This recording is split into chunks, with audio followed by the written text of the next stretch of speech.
12.94 करोड़ से ज्यादा टूरिस्ट 2023 में वाराणसी घूमने आए। काशी के इतिहास में पहली बार इतने पर्यटक आए।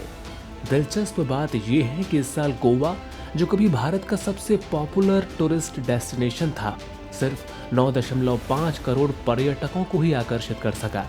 लेकिन आपको जानकर हैरानी होगी, कभी गोवा पहले नंबर पर हुआ करता था और उत्तर प्रदेश तीसरे नंबर पर। लेकिन आज उत्तर प्रदेश टूरिज्म के मामले में सबसे आगे है। साल 2023 में यहाँ 48 करोड़ से ज्यादा टूरिस्ट आए और इसका श्रेय जाता है धार्मिक पर्यटन और मंदिर कॉरिडोर को। भारत के पर्यटन में ये बदलाव अचानक कैसे आया, मंदिर कॉरिडोर क्या है और ये पर्यटन और अर्थव्यवस्था को कैसे बदल रहा है। पिछले कुछ सालों में बने प्रमुख कॉरिडोर के नाम और भारत में सबसे ज्यादा मंदिर कॉरिडोर राज्य कौन से हैं और 7 अपकमिंग कॉरिडोर्स कौन से हैं। 13 दिसंबर 2021 में काशी विश्वनाथ कॉरिडोर के उद्घाटन के बाद से ही यूपी का टूरिज्म नई ऊंचाइयों को छू रहा है। एक समय था जब सबसे ज्यादा लोग ताज का दीदार करने आते थे, लेकिन अब यूपी घूमने वाला अधिकतम टूरिस्ट धार्मिक स्थलों पर जाना पसंद कर रहा है। आपको जानकर हैरानी होगी, काशी के बाद दूसरे नंबर पर सबसे ज्यादा लोग ब्रज क्षेत्र में घूमने आए। यहाँ 2023 में 10 करोड़ से ज्यादा सैलानी घूमने आए। सरकार देश की सांस्कृतिक, धार्मिक और आध्यात्मिक विरासत को सहेजने और संवारने का काम भी कर रही है, जिसके जरिए पर्यटन का विकास तेजी से हो रहा है। आपको बता दें, बेहतर कनेक्टिविटी, भव्य इंफ्रास्ट्रक्चर और सांस्कृतिक अनुभव से न केवल भारतीय बल्कि विदेशी टूरिस्ट को भी आकर्षित किया जा रहा है। ऐसा सिर्फ उत्तर प्रदेश में ही देखने को नहीं मिल रहा, बल्कि देश के अलग अलग हिस्सों जहां जहां कॉरिडोर या अन्य धार्मिक डेवलपमेंट्स हुई हैं, वहां भी मिल रहा है। फिर चाहे वो दिव्य और भव्य महाकाल लोक कॉरिडोर हो, चार धाम हो, अयोध्या हो या सोमनाथ मंदिर, यहाँ उम्मीद से ज्यादा टूरिस्ट आ रहे हैं। कई लोगों के मन में सवाल होता है, मंदिर कॉरिडोर्स क्या होते हैं? तो उन्हें बता दें कि मंदिर कॉरिडोर्स का मतलब है मंदिर के आसपास की जगह को इस तरह विकसित करना कि वहां आने जाने वालों को बेहतर सुविधाएं मिल सकें और क्षेत्र में सांस्कृतिक, सामाजिक और आर्थिक विकास हो।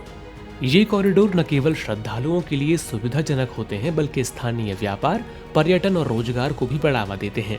इसके साथ ही आपको बता दें कि ऐसे में मंदिरों के सहेजने और संवारने के सतत प्रयास की बदौलत 2028 तक देश में 1 करोड़ से ज्यादा रोजगार के नए अवसर पैदा होने की भी संभावना है।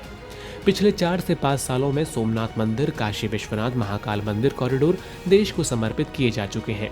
अयोध्या में राम मंदिर भी आम लोगों के लिए खुल गया है और यूपी में मथुरा, वृंदावन, अयोध्या, असम के गुवाहाटी में कामाख्या मंदिर पर काम जारी है। आपको बता दें, सबसे ज्यादा कॉरिडोर मध्य प्रदेश में बन रहे हैं।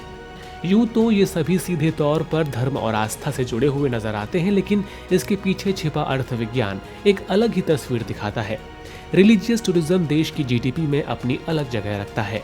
मंदिरों और दूसरे तीर्थ स्थलों के बारे में आम धारणा यही है कि इससे स्थानीय लोगों को रोजगार मिलता है और पर्यटन को बढ़ावा। लेकिन इसकी बड़ी तस्वीर ये बताती है कि तीर्थ स्थल किसी देश के विकास के पहिए को घुमाते हैं। और शायद ही आपको पता हो, हमारे देश की जीडीपी में धार्मिक यात्राओं की हिस्सेदारी 2.32% है। आप ये सुनकर शायद चौंक जाएं कि भारत में सबसे ज्यादा सैलानी तीर्थ स्थल जाते हैं। NSSO का डाटा बताता है कि भारतीय बिजनेस ट्रिप से ज्यादा धार्मिक यात्राएं करते हैं। यदि प्रतिदिन और प्रति व्यक्ति द्वारा धार्मिक यात्राओं पर खर्च किए जाने वाले रुपयों की बात करें, तो इंडियंस शैक्षणिक यात्राओं से ज्यादा धार्मिक यात्राओं पर खर्च करते हैं। आपको बता दें कि भारत में प्रतिदिन और प्रति व्यक्ति धार्मिक यात्राओं पर 2,717 रुपए खर्च किए जाते हैं, जबकि शैक्षणिक यात्राओं पर 2,286 प्रतिदिन। साधारण शब्दों में कहें तो इंडियंस एजुकेशन पर्पस के लिए ही जाने वाली यात्राओं से ज्यादा खर्च तीर्थ यात्राओं पर करते हैं। यदि बात करें अपकमिंग प्रमुख टेम्पल्स कॉरिडोर्स की, तो इनके नाम इस प्रकार हैं: महालक्ष्मी कॉरिडोर, कामाख्या मंदिर corridor, Mathura Vrindavan corridor, Akshayavat corridor, Chitrakoot corridor, Pitambara Peeth corridor, Vishnupad मंदिर कॉरिडोर, बोध गया में महाबोधि कॉरिडोर, ओरछा कॉरिडोर। धार्मिक पर्यटन का ये मॉडल भारत के विकास में एक नई कहानी लिख रहा है। काशी, महाकाल, लोक और अयोध्या जैसे स्थानों ने ये साबित कर दिया है कि आस्था और विकास का संगम संभव है। आपको हमारा वीडियो कैसा लगा, कमेंट करके जरूर बताएं।